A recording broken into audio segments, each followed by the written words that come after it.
On this episode, I spoke with filmmaker David Midell and Kenneth Chamberlain Jr. about the film The Killing of Kenneth Chamberlain. Kenneth Sr. was from White Plains, New York, just outside of New York City. He was a former Marine who was also dealing with mental illness. And one night, he accidentally hit the button on his life alert device, which triggered a call from emergency services and had dispatched White Plains police to his home. Now, at the end of that encounter, this Black American former Marine with mental illness ended up dead on the floor of his apartment. I watched the film that portrayed this terrible incident, and I was floored. It's crazy. You have to watch this. But I was left with so many questions after watching this film, which answered a lot of my questions, but I still had a lot of questions. I got a chance to ask these gentlemen those questions. Take a listen. How did the two of you link up for this project? Well, thank you for having us, first of all. We first linked up. Kenneth, you might remember better than me. I might have the dates wrong, but it was sometime in 2017. I think. I was, I was working on a variety of projects, and I just decided to start doing some research on cases of alleged institutional racism and discrimination and police brutality. Because that was a big part of the national conversation going on, as it has been for the last several years. As I was doing the research, there were several names that I recognized, names like Trayvon Martin and Michael Brown and Freddie Gray. But Kenneth Chamberlain Sr. was one that I didn't recognize. And the more research I did into what happened to Kenneth's father, the more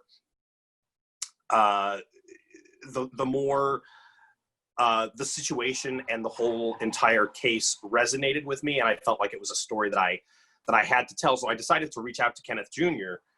And it just kind of snowballed from there.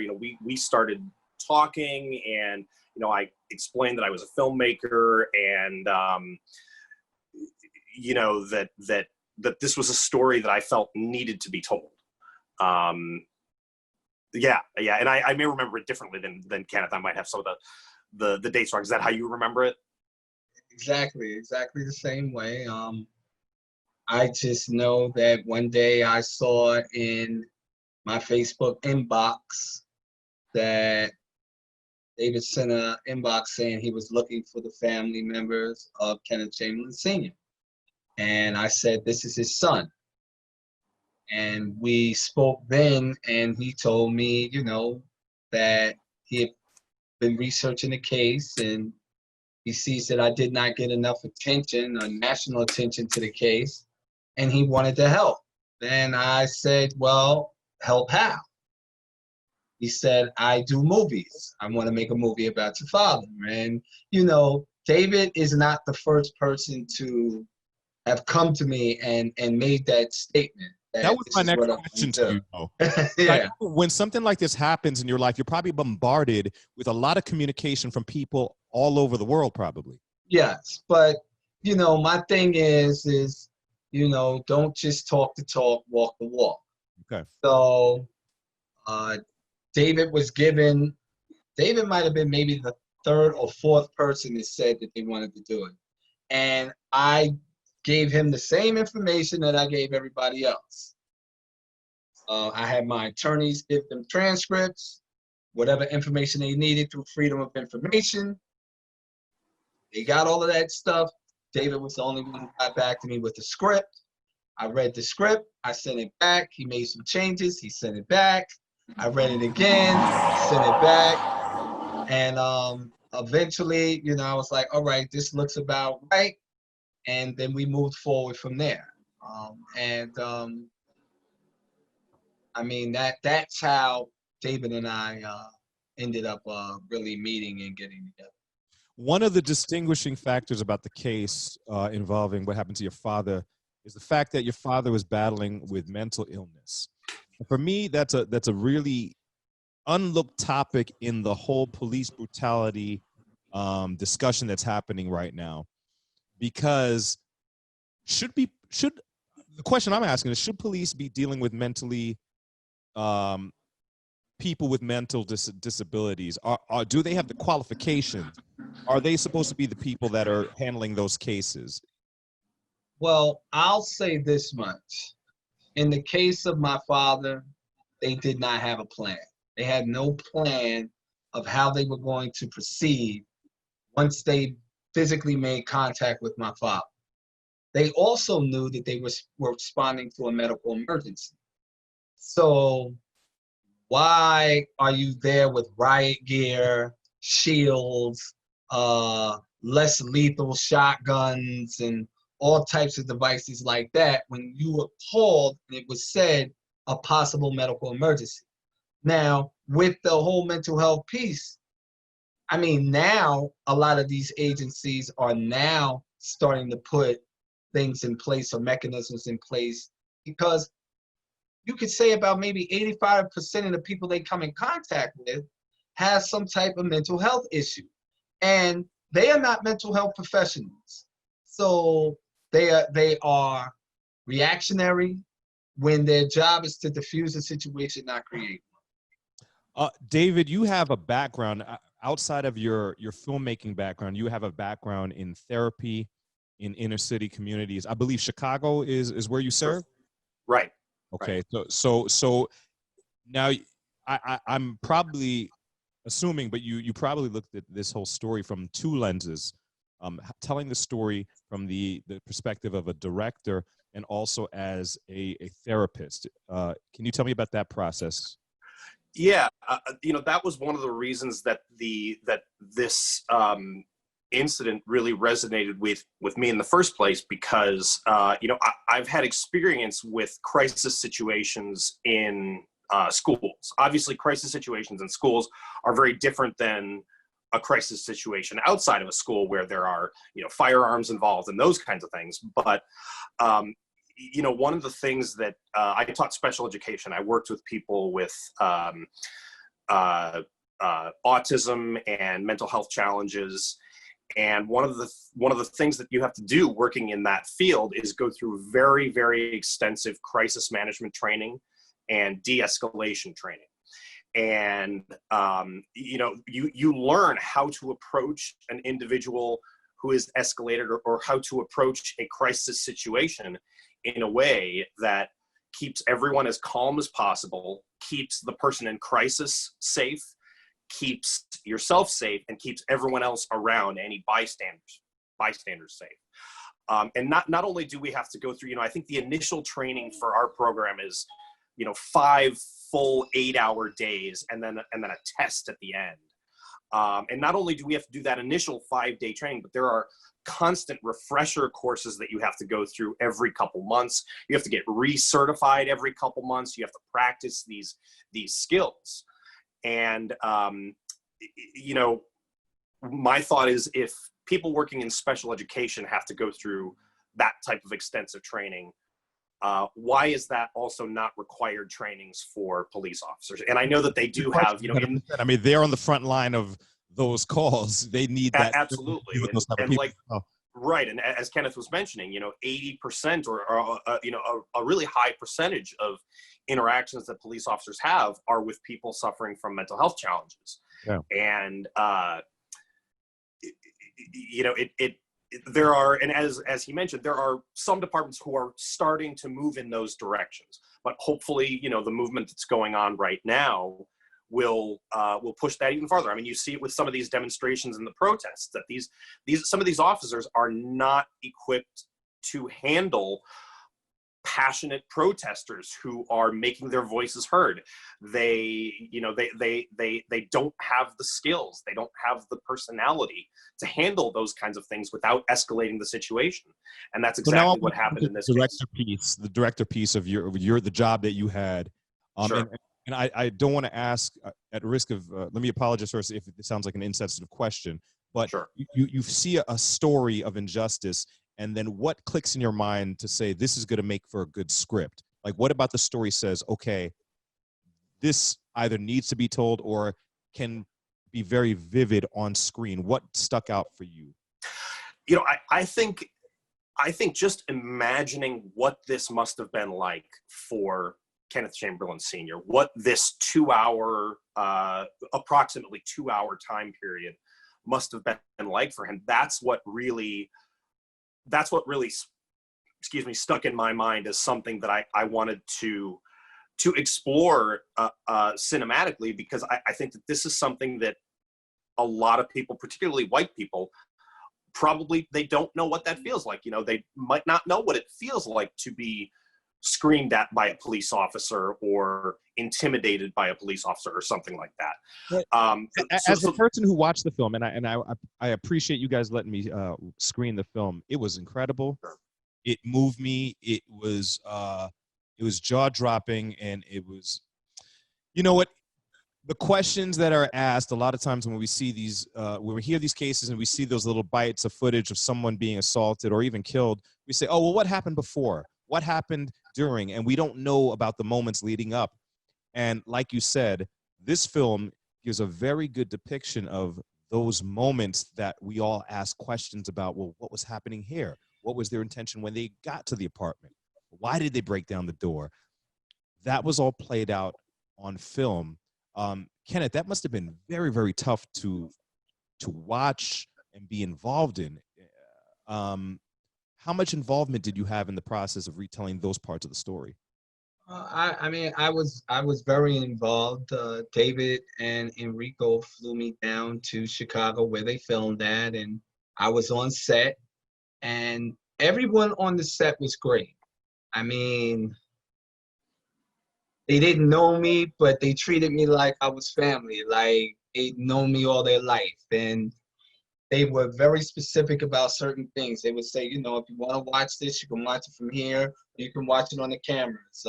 Or this is a scene where we're going to call your father a nigger, and, you know, it might be too much for you. So maybe you don't want to be here. If you want to go outside right now and get some air, you know, go outside and get some air. Or they're going to be banging on the, you know, the door, or, you know, they let me know step by step everything that was going to happen. So it was interesting watching Frankie Faison play my father, because I told people it was almost like I was watching my dad. Wow. You know, like the spirit of my father dropped inside him. And I mean, he made me think of my father. He was, at that time, Kenneth Chamberlain Sr. And many may remember Frankie Faison from Coming to America as the landlord. Yeah. That's one of my favorite roles that he played. He said, "Yeah, it's a real shithole," but that was one of those treasured roles he played. You know what? It's so interesting. I'm connected to the two of you. You know, I'm originally from New York City, but I also lived 10 years in Chicago. And in both these cities, we've got countless names of people that have fallen victim to police brutality and unjust treatment by police. You know, on the Chicago end, I remember the Laquan McDonalds of, you know, those names go on and on. And, you know, I remember in New York, you may remember Yusef Hawkins. Yes. And of course, Louima and Diallo, and just all these names. You know, it's an interesting time for you, Kenneth, because now, subsequent to the death of George Floyd, we're now seeing that the case is being re-looked at. On Monday, the Second Circuit Court of Appeals ruled that a federal judge was wrong to dismiss parts of the lawsuit that you filed against the police for excessive use of force. And we have a movie, which is an incredible movie, an incredible depiction of the story. And I'll tell you guys, for me, when I heard that they reopened this case, I got really mixed feelings. Now, I'm happy that finally you will be able to have your day in court and have your say as to what you felt was so unjust about what happened.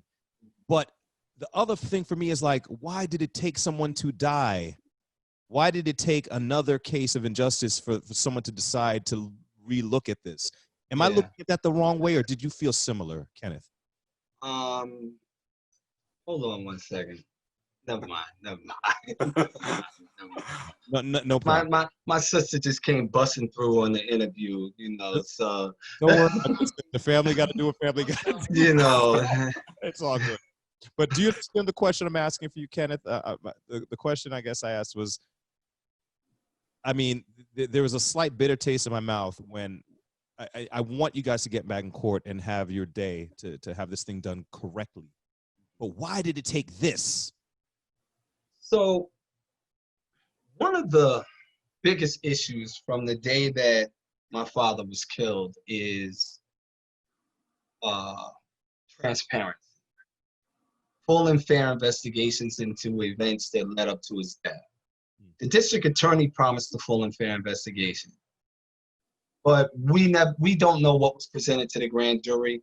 We don't know, what charges you put on there. Did you just put murder? Did you put voluntary manslaughter? Did you put criminally negligent homicide? Did you put anything? My belief is when they came back with no true bill in the decision, that they only put murder on the table.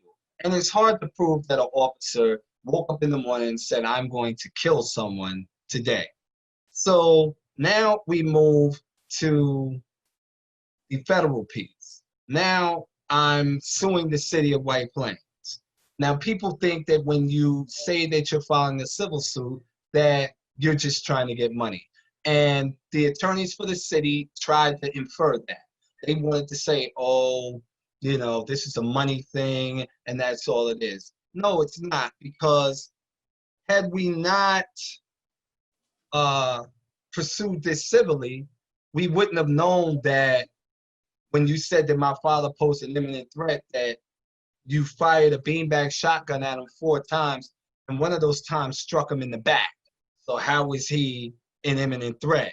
We wouldn't have known that when you said you fired center mass, 2 live rounds, Anthony Corelli, that when he fired 2 mass, that there was a bullet hole 16 inches from the floor, which would indicate that you shot him on the ground. Not while he was standing up, you shot him when he was on the ground. So this is the importance of moving these cases forward civilly. Now, I always say when I attack situations like this, I was dealing with this case, I never looked at it from an emotional perspective. Yes, I'm emotional. Yes, you murdered my father. But I've always said never allow your emotions to supersede your intelligence in situations like this. You have to be strategic. Okay? So I'm attacking it from policy and procedure, pattern and practice. What is your policy as it pertains to this? Is this a common practice? Is this what you do? Did you have a plan? Or did you not have a plan? And then comes to find out that they never had any plan on what they were going to do when they made entry. And that they were told not to go in, but they went in anyway. That time was on their side. They knew no one else was in that apartment but my father. But this is the reason or excuse that they gave. Now, what this judge did was she removed the supervisors off the case. So now we can't talk about policy and procedure because you just removed the supervisors off.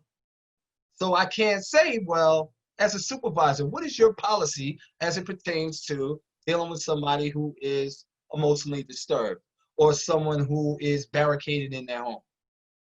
We couldn't address that. Wow. Then they removed my father's health. So they tried to depict him as this quote unquote powerful Marine that they couldn't stop at 68 years old with a heart condition and chronic obstructive pulmonary disease. The fact that they called my father a nigger more than once on there, she removed that as well. Really? And when they asked why, she said, oh, it's just a word. So what she tried to do is say that the officers legitimately had every reason to make entry into my father's apartment. That his Fourth Amendment right didn't matter or it didn't count or was null and void at that point. And can you just tell everyone what that Fourth Amendment is for those who don't know what the Fourth Amendment is? Okay, the Fourth Amendment says it is the right of the people to be secure in their persons, houses, papers, and effects from unreasonable search and seizure, and that no warrant shall issue without probable cause. There are 3 times you can make entry into a person's home. That is with permission, warrant or exigent circumstances. They have to believe that somebody's life was in danger, or if they didn't make entries, someone was going to, worst case scenario, die. It was not a crime until they made it. So this is what we see, and because they vacated the original ruling, which we were sure we were going to do because that was the low-hanging fruit, the Fourth Amendment. Because whether, as one of my attorneys says, whether you're far left or far right, no one wants you breaking in their home. 100%. Okay? You've just ran through a whole segment of what people don't understand about these cases. It is incredibly hard to go into court and even just state a case as you see it without the different layers of, okay, well, it wasn't this. His mental health had nothing to do with it. They called him a nigger. Oh, well, guess what? We're taking that out. You know, from your, and I want you, David, to take off the director hat for a second. And I just want you to talk about it from the perspective of a white American. Now on the inside, because you've dove into this world, you know, documenting a case like this and also being on the side of social justice, what does the average white person not understand about what's happening here with cases like what happened with the death of Kenneth Chamberlain Sr.? I think it's a complicated question. I think there's probably a lot of things, but I think that a lot of white people, you know, even members of my family that I have, it's difficult for me to have conversations like this with some certain members of my family, because, you know, they are, you know, kind of they are kind of subscribing to the same stereotypes and the same beliefs that other white people have. I think that many white people make the same assumptions that these officers made, and that a lot of officers seem to make. You know, that we had the opportunity to show the film in White Plains recently, and one of Kenneth's attorneys made a point that really distilled it down to its essence, I think. And he said that in these officers' minds, and in the minds of, you know, in the collective mind of the criminal justice system, Kenneth Chamberlain had 3 major strikes against him right off the bat. He was a person of color, he lived in a low-income community, and he had a mental health issue. And I think that a lot of people, you know, regular people make assumptions about people with mental health challenges. They make assumptions about people who live in low-income communities. They make assumptions, obviously, about people of color. And I think that the assumptions that were made by the officers, and the kind of suspicion by default that they ended up being subject to, is the same thing that goes through a lot of people's minds, including members of my family. You know, when I talk to, you know, I have friends and family who are, you know, they're not plugged into this world. I come from a law enforcement family. I have friends in law enforcement, and you know, they will say, well, you know, the cops were probably scared because this was a low-income area. Or, you know, the cops were probably scared because they, you know, this guy had a mental health issue, and they probably associated this area with criminals. And the way that they say that, it's like, well, that's a legitimate, warranted assumption. Right. And I think that what a lot of people, you know, I'm not expressing this as eloquently as I could, but I think that the bottom line is that I think a lot of white people maybe make the same assumptions that these officers made about Kenneth Chamberlain Sr. There's a cultural piece there, because sure, people may make those assumptions, and that is really the sound of the average American. Well, you in the ghetto, right? It's tough in there and scary in there. But do people from low-income neighborhoods not have the same rights as everybody else around the country? Absolutely. You know, I like you mentioned, I taught on the west side of Chicago, which is a low-income community. It's a community of color. And there are a lot of Chicago people watching this. What part of Chicago? Austin. Austin. Okay. I taught in Austin, yeah. And you know, I lived in Wicker Park, which is a more you know, a more affluent area, kind of a you know, an area that's been pretty heavily gentrified. And when I would talk about my job with my friends, I could tell, you know, with my friends, or with anyone who didn't live in the Austin community of Chicago, I could tell by the way that they talked about it that they didn't understand why I would want to go into that community, why I would want to have a job like that. And that, in reality, that was that was my favorite job that I've ever had out of, you know, any teaching job that I've had. The people that I worked with in Austin, and the students and the families that I worked with, were some of the kindest, most generous, hardest working people that I have ever met. And I loved that community. I developed a tremendous amount of respect for that community, the people in that community. And I think that there's a lot of people who don't have experiences like that. If they grow up in the suburbs, they move to a gentrified area of the city, and they don't interact with, you know, it really is two separate worlds, I think. You know, I don't know if it's the same in New York, but certainly in Chicago, there are people who live in the Austin community of Chicago who don't venture outside of it. And certainly extremely segregated. I think Chicago, right. Chicago has a lot of the jure segregation, of course, the redlining and right. the policies, but a lot of the de facto segregation comes from just some of the geography of Chicago. Like the North Side, you don't ever have to go to the South Side if you're on the North Side, because geographically there's no way to go there. Right. Absolutely. And the same with the South Side. New York is a little bit of a different beast. But it is, yeah. It does have its enclaves. But I like what you said about, you know, your exposure to the families and to the neighborhoods. It brought your guard down and actually opened your eyes to the humanity of people that many around you probably don't even realize. My question for you, Kenneth, is what was your father like raising you? What kind of discussions did you guys have? What kind of man was Kenneth Chamberlain as a father? You know, it's interesting that you say that, and most people that do interviews with me will ask me, tell me about your dad. And you know, of course I say the usual, the strict disciplinarian, you know, he was a United States Marine. Everything was, you know, yes sir, no sir. You know, but he was also that gentle person that would give you his last, the shirt off his back, if he knew you needed it. You know, my dad was the type, and my youngest daughter kind of reminds me of my father because she's the same exact way. She could have $10 in her hand, give you $9 and keep $1 for herself.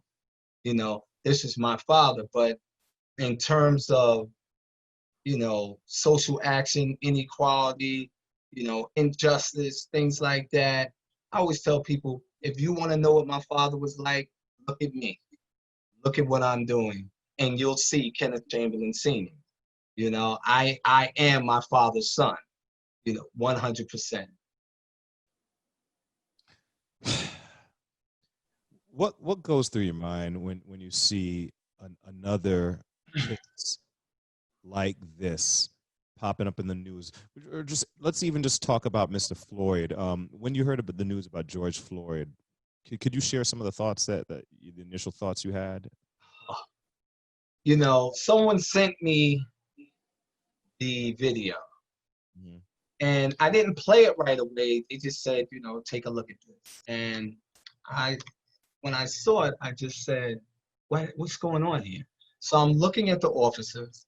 Now, I have a martial arts background. Been training for over 30 years.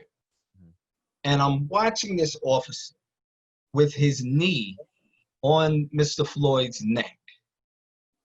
But more importantly, I'm watching his hand, his left hand. And I notice his left hand is in his pocket. People said, what is he doing? I said, he's applying additional pressure on his neck. I said, it's a jujitsu. I said, it'll take you out quicker. That's why he's hitting the carotid artery and he's cutting off the circulation. So he's pressing down like that to add additional Wait, pressure to do let me ask, he's pressing on his hip to on get his. If you look at the video again, watch the video and look at his left hand. It's inside his pocket. So he's pushing down on his thigh.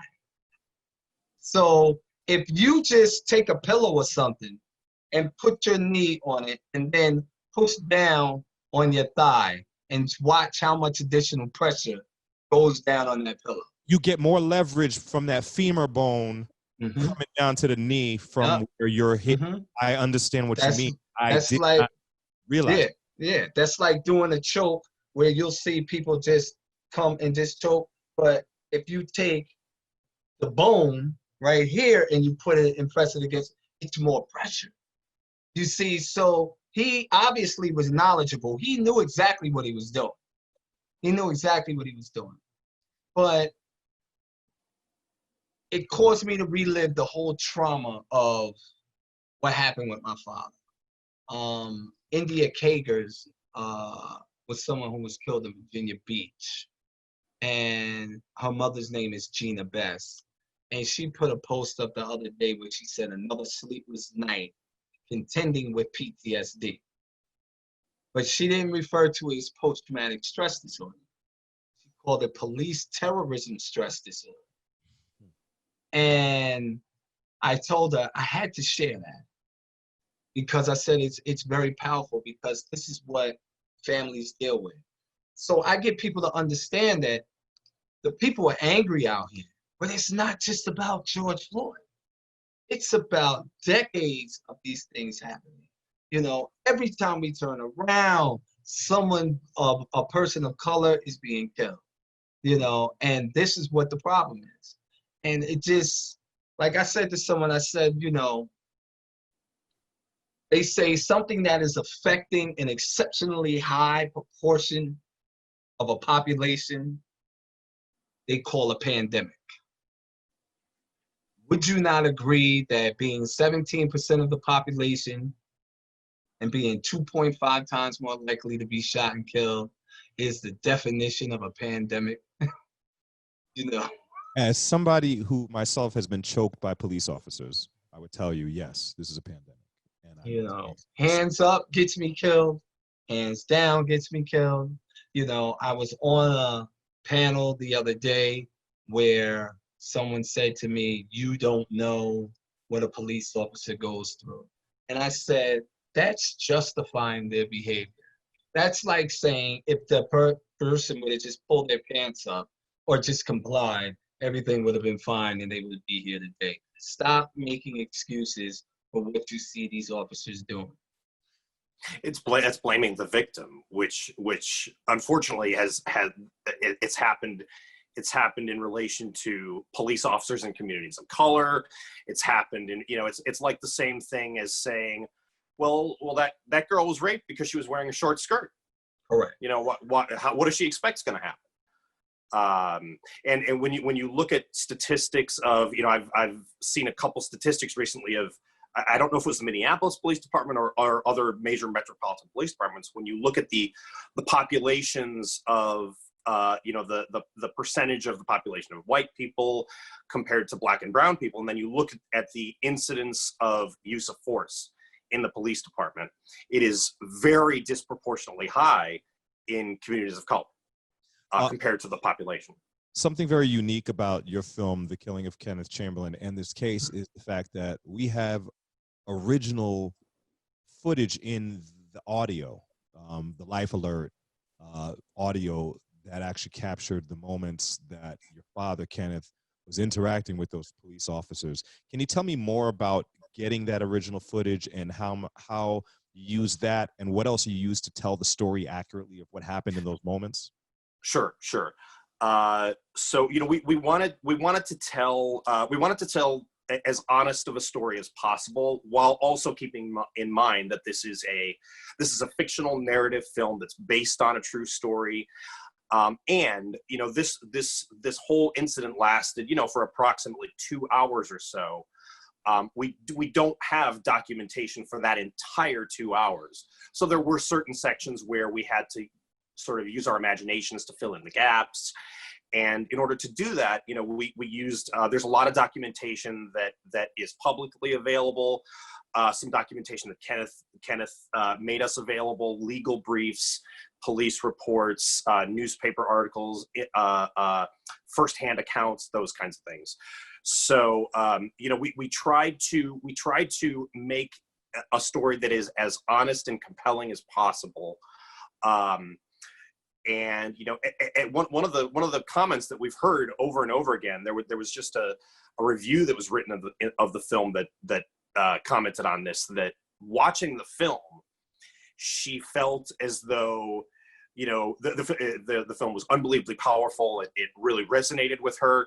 As she was watching it, she felt like some of what the cops were saying was just Hollywood hyperbole. It was flashy dialogue, or, you know, over the top dialogue that was written by the screenwriter in order to make the story more compelling. But then at the end of the film, we have about a 3-minute quick documentary that goes through, that shows much of the footage, much of the audio, and you hear the officers saying some of the exact things that this reviewer thought were just Hollywood hyperbole. So her reaction was, "Oh my God, this actually happened." She couldn't believe what she was hearing in the actual audio, because she had made the assumption that it was just us, you know, putting something in for dramatic purposes. And I mean, that, you know, we've gotten several people have had that reaction to the film, where they really cannot believe the disregard that these officers treated Kenneth Chamberlain Sr. with. And you know, this goes back to my earlier question to you about, you know, I call it the blind spot, the blind spot in the view of a lot of white people, because they haven't had these interactions with police. I myself have had, and tons of my friends have had interactions where we know that at times they do call you names. They will manhandle you. You know, I've had female friends talk about, you know, calling them all types of B words and hoes and whatever. And, you know, these are people that are put in positions to protect you. And in our community, we know that these are, you know, people who are at odds with you by the approach and by how they deal with you. Man, Kenneth, I say thank goodness that we had that audio. But gosh, that must just be so hard to hear your father's voice in real time, and had to heard that over and over again. I just can't imagine. It is difficult to hear, but you know, and I'll be fine 1 minute, and you know, the next minute, you know, my emotions will get the better of me, and you'll see some tears come. But I know that the story needs to be told. I know that people have to hear it. And David and I were talking one time, and I said, one of the most, in my opinion, the two most powerful, well, I say there were really maybe 3 powerful moments for me in the movie, in the film itself. Okay. When Officer Rossi is at the window talking to my father, which we know did not happen for real, but showing a different side of what could have happened.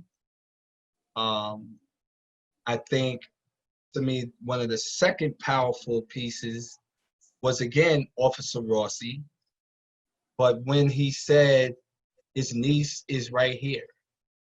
He's not going to open the door for us. He will never open the door for us. That was very powerful.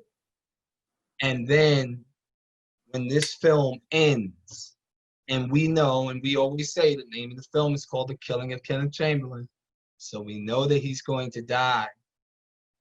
And when he dies at the end, and people who have viewed this movie is like, oh, you know, they're so shocked.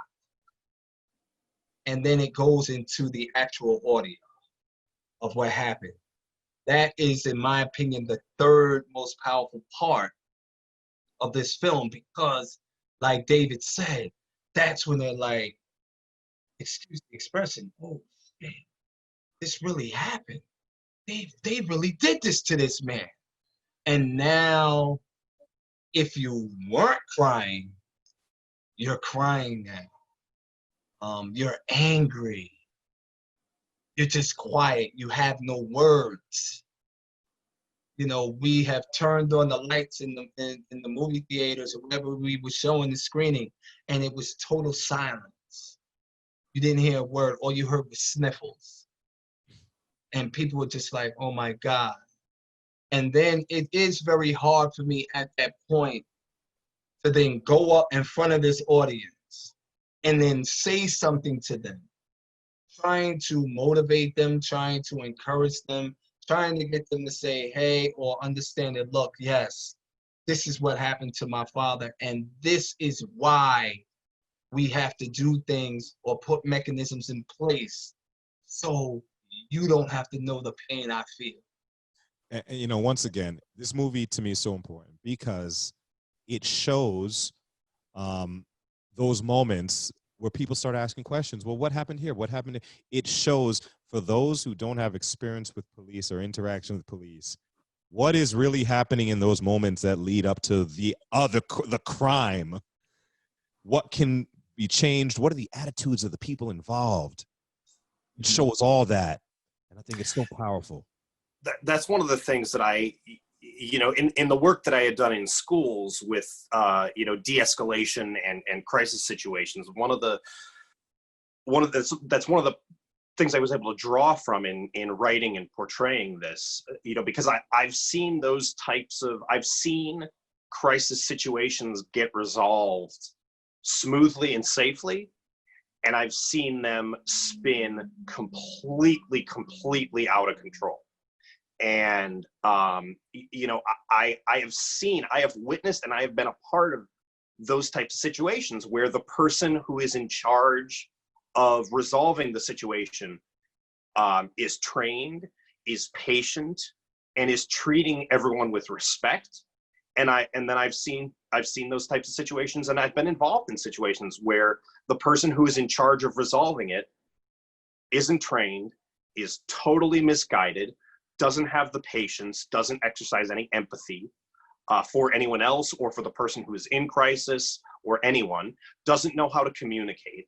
So I've seen them go both ways. And I think I was able to draw from those experiences to show, you know, because obviously we don't, you know, we can't get inside anyone's mind. We can't say for sure this is what was going on in somebody's mind.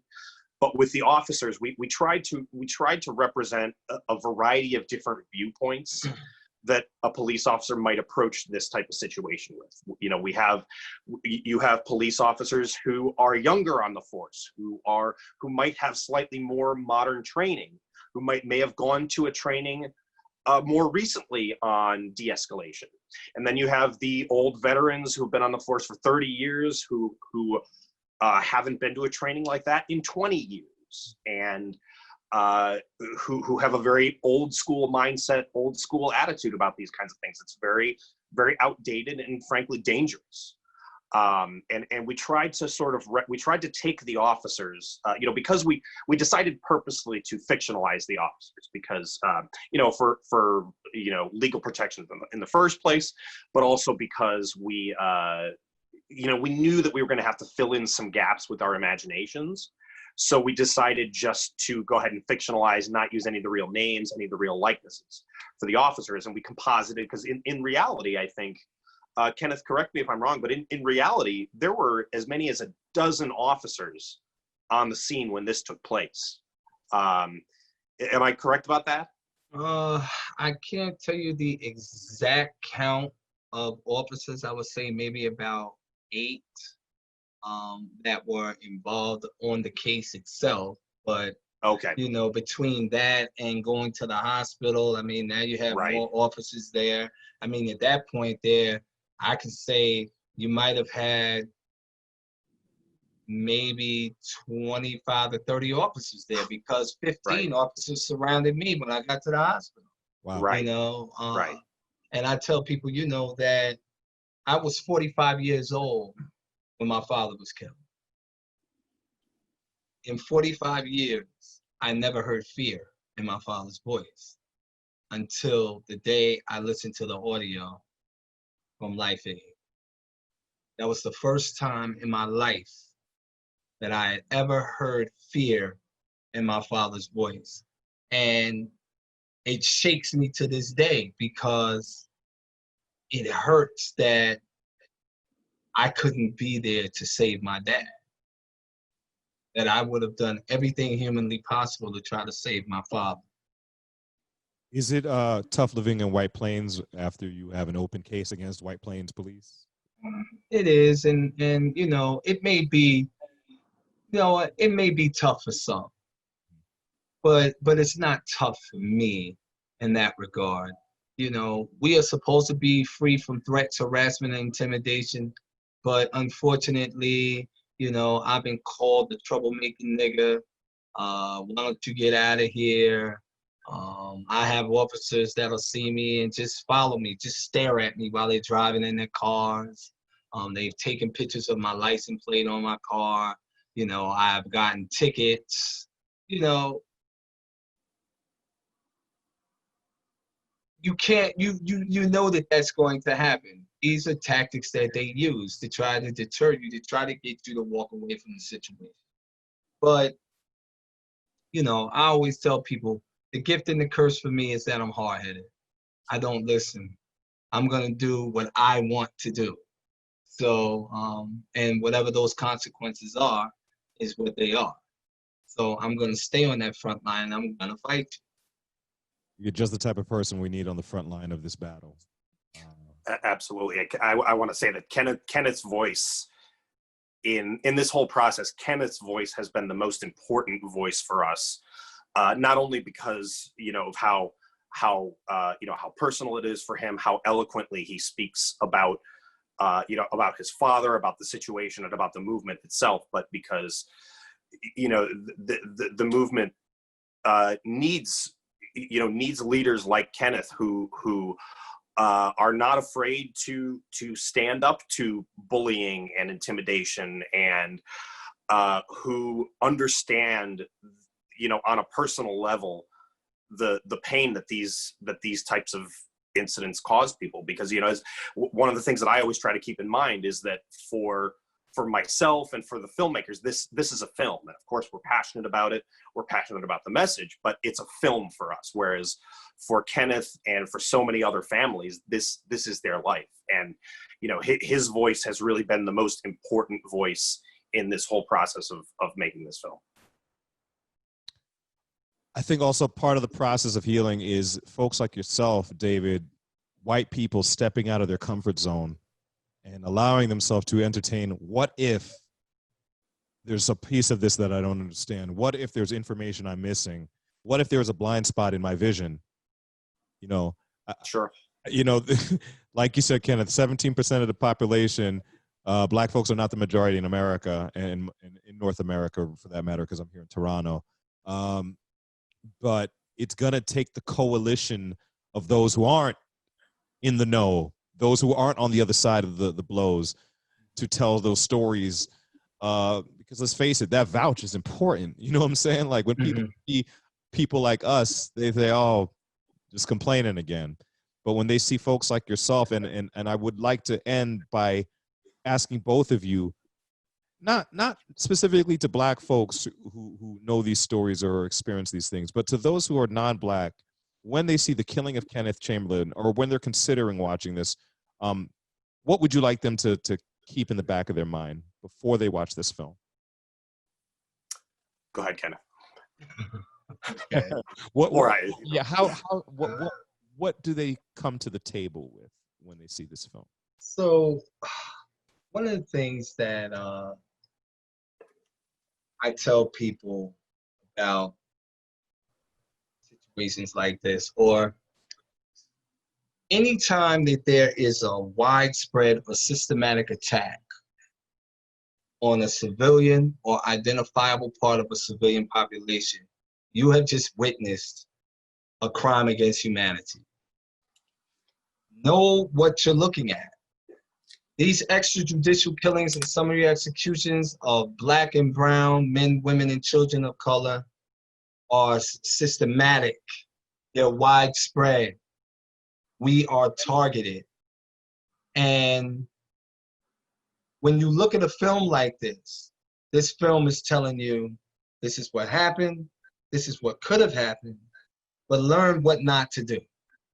So I tell people, look at this film. It's gonna upset you. It's gonna make you angry. But the takeaway is that we have to fight, and we have to put mechanisms in place to prevent these situations from happening. And people will always say, well, what can I do? What actionable steps you have for me? Tell me what I need to do. And I always tell people, don't minimize voting, the power of the vote. Put district attorneys in office who are willing to prosecute and not afraid to prosecute. You don't just need executive orders for independent prosecutors in questionable police shootings. You need a permanent law on the books. You also need to make sure that there needs to be a law that if officers are giving false narratives, lying, or as they say, test the lying, and in cases and things like that, and it's found that they're doing that, then what needs to happen is because you are held to a higher standard, you swore an oath, there needs to be a mandatory minimum for you committing those offenses, and you need to go to jail. Stop saying it's a training deficiency and understanding it's a lack of accountability issue. It's also what you do, and it's also what you don't. David. Yeah. What does someone come to this film ready for? Thinking. I would say what I would like people to, come to this film with is hopefully what they're able to do is put themselves in Kenneth Chamberlain Sr.'s shoes. Whether they are Black, white, Hispanic, Asian, rich or poor, whether they live in the Austin neighborhood of Chicago or whether they live in Lincoln Park or the Gold Coast. What I would like people to hopefully be able to do is put themselves in Kenneth Chamberlain Sr.'s shoes. If you're watching this, if the film ends up on Netflix and you're watching it at home, imagine if you had these types of police officers banging on your door. How would you react? How would you feel? What would be going through your mind? My hope is that people at all ends of the political spectrum, at all ends of the cultural spectrum, and levels of income can relate to it on that sense. And I've seen some positive signs in relation to that. I've shown the film to friends and family who are involved in law enforcement or who have very spouses or very close family members of theirs who are in law enforcement, and historically they've been very reluctant to criticize police officers, very reluctant to call into question the actions of police officers, but the film has resonated with them very, very strongly, which I was pleasantly surprised by, because I was expecting, when I showed it to some of these people, I was expecting a little bit more, a little bit more incredulity, a little bit more pushback, but it resonated really, really strongly with them. So I think that one of the things that I'm hoping to do is not only preach to the choir, people who already believe in institutional racism and discrimination and police brutality, but the people who have denied it or who don't understand what the big fuss is about. I think it's one of the things that I really want to do is have those kinds of people see the film, and hopefully it will have an effect on them in a positive way. Gentlemen, I'm despite the circumstances and the subject matter, I'm very, very happy to speak to you both today about this film. I'm going to tell you that I, on my side here in Toronto, Ontario, Canada, will be pushing for this film to hit TIFF, Toronto International Film Festival. I believe everyone needs to see this. It raises some serious questions. Like I said, it just shows those things that we wonder, how does it build up? We see the build up. We see the action and the pitfalls in this movie. So I want to thank you both, David, for your work. on the film, and Kenneth for your determination in pushing forward in this fight. And I'm very, very sorry about what happened to you, your father, and your entire family. Thank you. Thank you very much for having us. We really appreciate it.